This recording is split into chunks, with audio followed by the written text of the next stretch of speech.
Afghanistan is a land forged in fire, where war has never truly left, even for a moment, across the span of centuries. But beyond the battles, behind the raids and the military operations, there exist stories that were never written into any official report.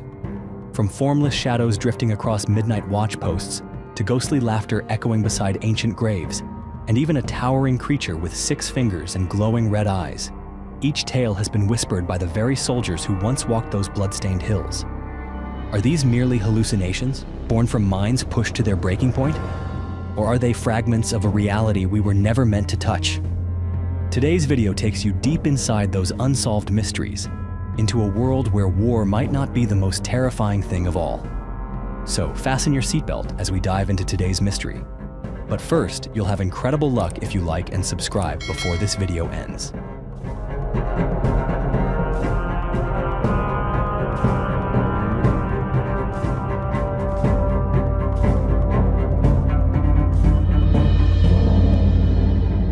When a soldier steps onto the battlefield, they carry with them a very specific definition of what constitutes an enemy. They are trained to confront stray bullets, ambushes, and the sudden crack of explosions tearing through the silence of night. In their minds, danger is a familiar companion, something to be expected, calculated, and faced head-on each day. But Afghanistan holds threats that no tactical map has ever marked. Since the events of September 11th, thousands of American troops have set foot in this unforgiving land under a clear mission to hunt down terrorists. They built outposts in the most desolate corners of the country, patrolled narrow mountain roads, and stationed themselves hundreds of miles from any sign of civilization. But alongside the military objectives, something else began to emerge, something the official war logs never recorded. Some soldiers claim to have seen flickering lights drifting through the darkness, not from flashlights or flares, but cold blue glows, as if something unseen was watching them. Electronic devices malfunctioned in inexplicable ways. Fully charged batteries would suddenly die, radios would fall silent without obstruction, and rifles jammed at the most critical moments. These were no longer simple technical failures. They were part of a disturbing pattern that forced a deeper question. Was there an invisible force trying to interfere? In the pitch-black deserts of Helmand and the icy ravines of Kandahar, reports surfaced of towering silhouettes standing motionless in the distance. Figures resembling men, silently observing the troops, only to vanish the instant a night vision scope was raised. Some soldiers swore they were knocked to the ground by something the eye could not see. And when they returned to base, they came back shaken, terrified even. Yet no one laughed, because their brothers in arms had seen it too, and that was only the beginning. What they would face next would reach far beyond fear itself.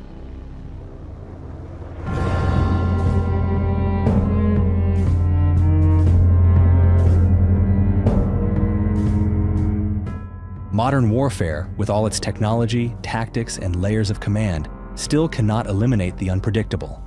And for 3 soldiers stationed at Outpost Diamondback in Mosul, Iraq in 2004, what they witnessed that day would shatter everything they thought they knew about the term enemy. Jerry Aberdeen and his 2 comrades were conducting a routine Humvee patrol along the perimeter of the base. The air was thick with heat, red dust clung stubbornly to the windshield, and their pulse barely rose. Just another day in a hostile zone. But that changed the moment they noticed movement near the fence line. Their first assumption was simple: insurgents attempting a breach. Without hesitation, the trio dismounted, took up position, and opened fire. One target went down. The others fled, vanishing into the scorched distance, leaving behind a lone body collapsed beside the steel fence. Everything still felt routine, until it wasn't. That was when one of the soldiers noticed something strange. A thin line of black smoke began to rise from the mouth of the fallen intruder. At first, they assumed it was steam from a fresh wound, or lingering residue from gunfire. But this smoke did not dissipate. It curled and twisted, coiling upward from the corpse like a miniature whirlwind, defying the desert air. Within seconds, the haze began to take shape, a translucent figure, nearly 2 meters tall, vaguely human in form, but unnervingly incomplete. Jerry remembered every detail. The eyes, glowing red like burning coals, locked directly onto them. Its mouth stretched open, unnaturally wide, as if screaming, but no sound came out, not a whisper. And then, just as suddenly as it had appeared, the figure dissolved, leaving nothing behind. All three men saw it, every one of them. Jerry would go on to recount the story in interviews no fewer than 10 times, and perhaps the most unsettling part was not the tale itself, but the look in his eyes when he told it, that unmistakable stare of a man who wasn't lying.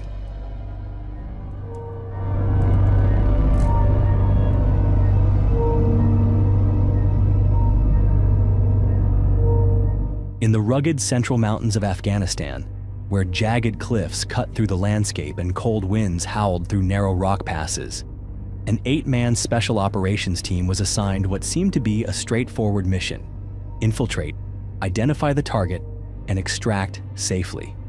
These were men well accustomed to moving under cover of night, to walking in silence, and to facing danger with a level-headed calm. But what they encountered on this mission was something entirely different. For 2 days, the team camped on high ground, observing the village below where their target was believed to be hiding.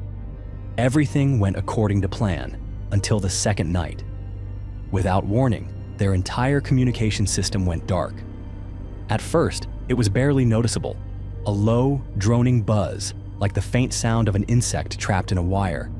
But within minutes, the noise grew in volume and frequency until it pierced their skulls like a drill, causing nausea and mental paralysis.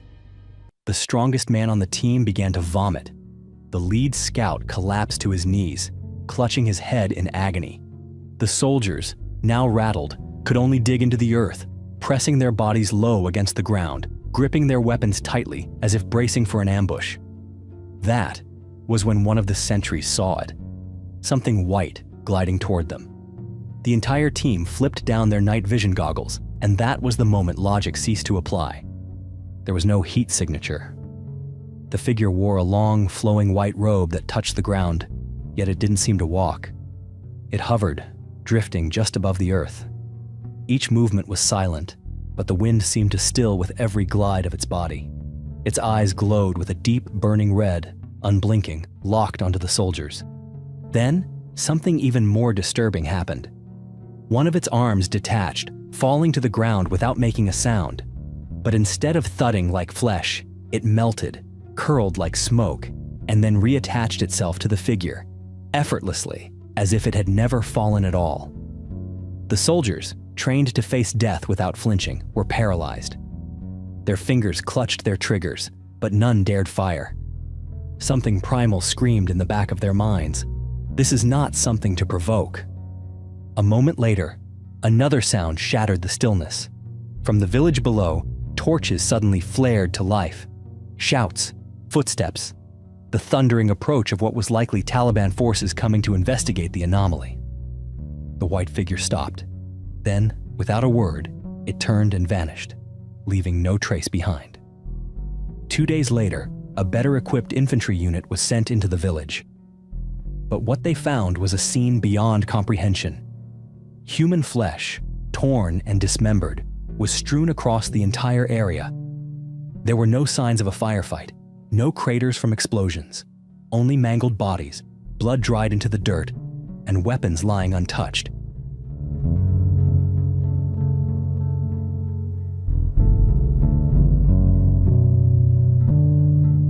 If there is one story that has left even the most seasoned American soldiers stationed in Afghanistan in stunned silence, it is the tale of the Giant of Kandahar. In 2002, a U.S. military patrol unit was tasked with a reconnaissance mission in the mountainous region south of Kandahar. They left base as they had many times before, without any sign that something was amiss. But they never returned. A special operations team was dispatched shortly afterward to investigate what had happened. Armed with advanced equipment and years of combat experience, they followed the last known signal of the missing patrol, which led them down a narrow path into a region of towering rock formations.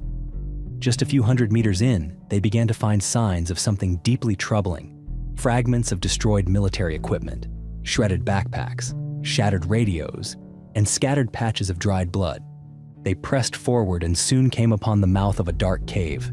At its entrance lay human bones strewn across the ground, tattered clothing, insignias and military dog tags still clinging to what was left.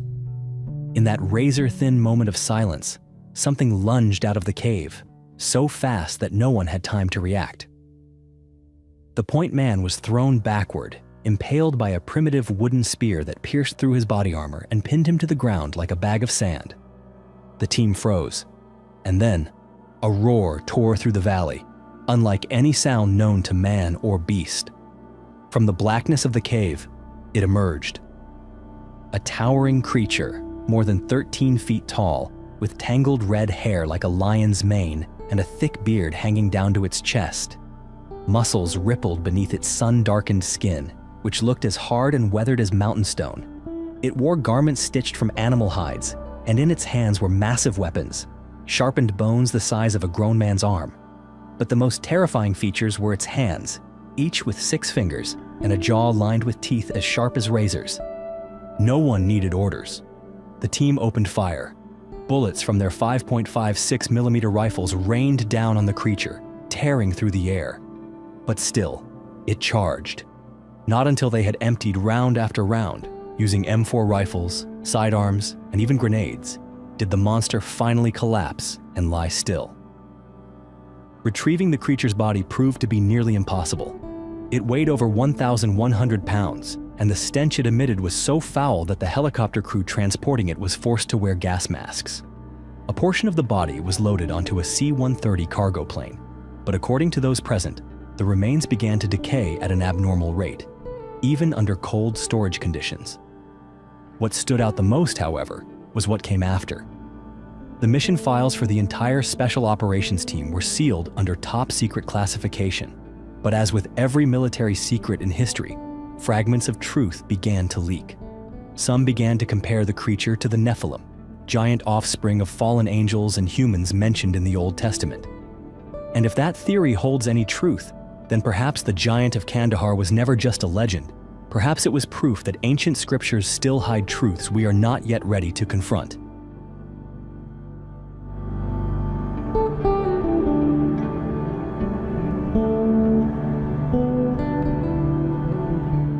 There are certain posts on the battlefield that no soldier ever wants to be assigned to, not because of poor visibility or the high risk of ambush, but because of the stories passed down by those who came before. At Outpost Hassanabad, deep within the infamous Helmand province, there was one such place. The soldiers had a simple name for it: the Rock. In truth, the Rock was nothing more than a guard station, built atop the crumbling foundation of an ancient mud fortress, elevated roughly 6 meters above the desert floor. From a tactical standpoint, it was an ideal location, offering a commanding view of the entire southern perimeter of the base. But from the very first days of occupation, soldiers assigned to this post began to sense that something was off. At first, it was just small glitches, fresh radio batteries inexplicably drained, flashlights that had just been checked suddenly died, rifles jammed without reason. Experienced troops tried to explain it away with technical faults. But the strangest thing was that these malfunctions only occurred at the Rock. As soon as the equipment was removed from the post, it worked perfectly again. Then came the nights. Guards started to report the sound of footsteps crunching slowly over gravel, heavy, deliberate, as if someone was pacing behind them. But every time they turned around, there was nothing there. Some heard groaning or wheezing just inches from the back of their necks. Others were convinced that a voice had whispered in Russian, low and guttural, into their ears. One corporal, named Oleg, refused to return to the Rock after his first night on duty. He claimed that something had stood directly behind him, coughed softly, and then murmured a sentence in a rasping, bitter voice. Oleg withdrew from the position in near panic and was formally reassigned within days. Within weeks, more and more young soldiers were pleading with their commanders not to be posted there. Some stayed awake for entire shifts, too afraid to blink or turn their backs. And still, the phenomena continued. Things reached a breaking point when a young sentry spotted a still, upright figure standing silently in the distance. He lifted his night vision scope to get a better look, but through the green glow of the lens, the figure wasn't there. He lowered the scope. The figure had moved closer, close enough now that he could hear it breathing. The story of the rock swept through the outpost like a cold wind. No one spoke of it officially. No report was ever filed. But from that moment on, not a single soldier stood night watch at the rock without bringing some kind of protective charm.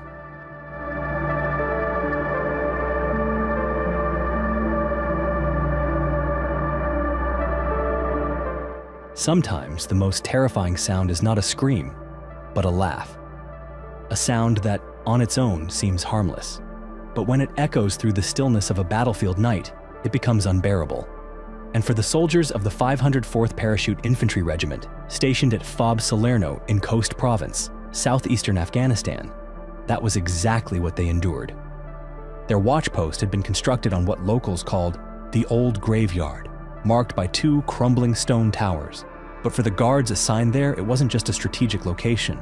It was hallowed ground, where many lives had been lost long before their arrival.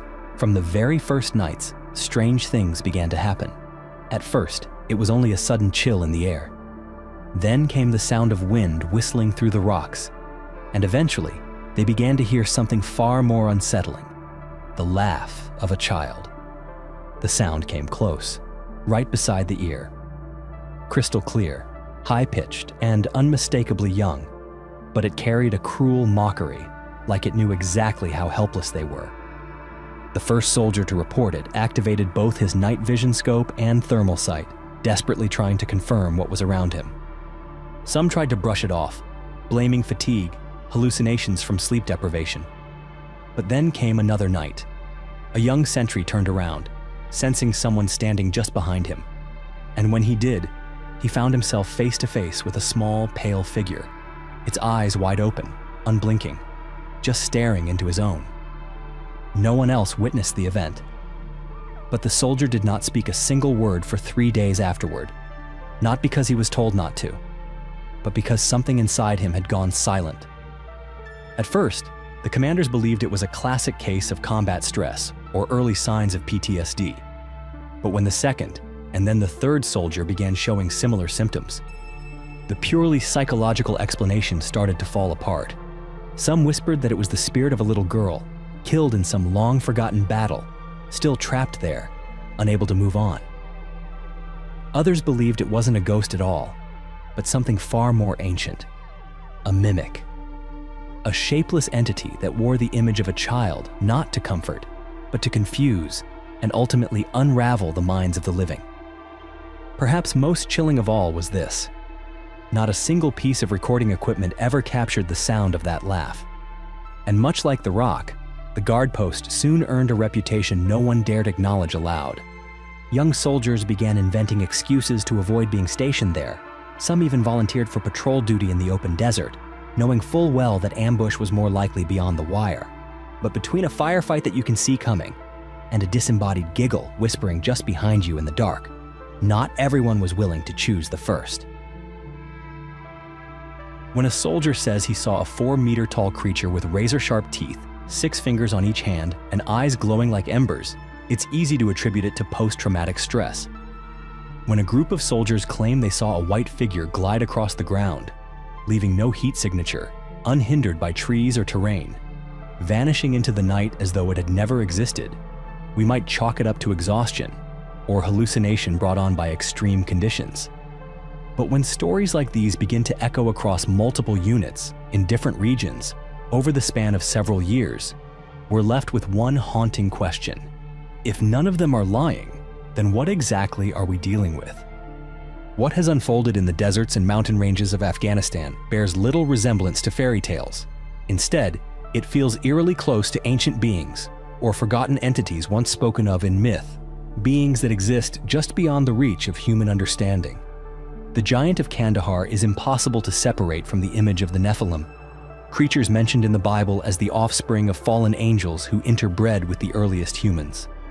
These were not merely towering beings of immense strength, but entities of non-human essence, creatures punished and buried beneath the earth, banished so they could no longer pose a threat to mankind.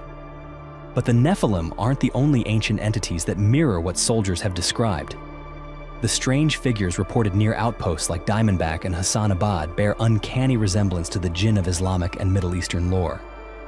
Jinn, sometimes referred to as beings of smokeless fire, are said to live alongside humans, composed of fire and air, invisible to the naked eye, but endowed with intellect and emotion. In the Quran, they are described as creatures capable of moving freely between worlds, shifting forms, speaking human languages, and even interfering in human affairs, especially when disturbed or provoked. And jinn are often said to dwell in abandoned places, cursed lands, graveyards, caves, and deserts. These are, quite precisely, the very places where modern military outposts have been established. If that holds true, then these soldiers may have unknowingly trespassed into sacred ground, territory belonging to entities no longer bound by myth, but still hidden just beyond the veil of our understanding. After everything that's been recounted, from the shadowy figure inside a military base, to the eerie laughter echoing through an ancient graveyard, to the heatless light drifting silently through the midnight forest, and the body of a giant creature hoisted onto a plane with 6 fingers and teeth like blades, we are left with one truly unsettling question. If all of it is real, then how exactly does the world we think we understand actually work? Perhaps for decades we've built ourselves a framework of comfort, something neat and explainable, and called it modern science. We've reached into the stars, measured gravitational waves, and built telescopes to glimpse the moment of the Big Bang. But have we ever truly looked deep enough into the very ground we're standing on? War has a way of opening doors that peace never touches. When humans are pushed to the brink of survival, when lands long forgotten are reopened and repurposed as military outposts, the things buried in silence may begin to stir. Afghanistan, with its mountains rising like walls between two realities, its cave systems as deep as sealed memory, is not merely a strategic battlefield. It is a labyrinth of time, a fragmented manuscript of entities that may have walked this earth long before humans ever put ink to stone. These beings we call Nephilim, jinn, ghosts, may not be legends after all. And if you've heard stories like these and felt skeptical, that is only natural. But remember this, every legend begins with denial, and every step forward in human understanding begins with a moment that defies explanation. Afghanistan, for thousands of years, has been the graveyard of empires. But perhaps, on a deeper level, it is also the graveyard of forgotten truths. You might not believe everything you've just heard, but if something in these stories stirred a question within you, or if you've ever come across something similar, feel free to share your thoughts in the comments below. I'm always ready to read and to go deeper with you into the things that remain unexplained. And if you'd like to keep exploring mysterious journeys like this one, don't forget to hit subscribe and turn on the notification bell.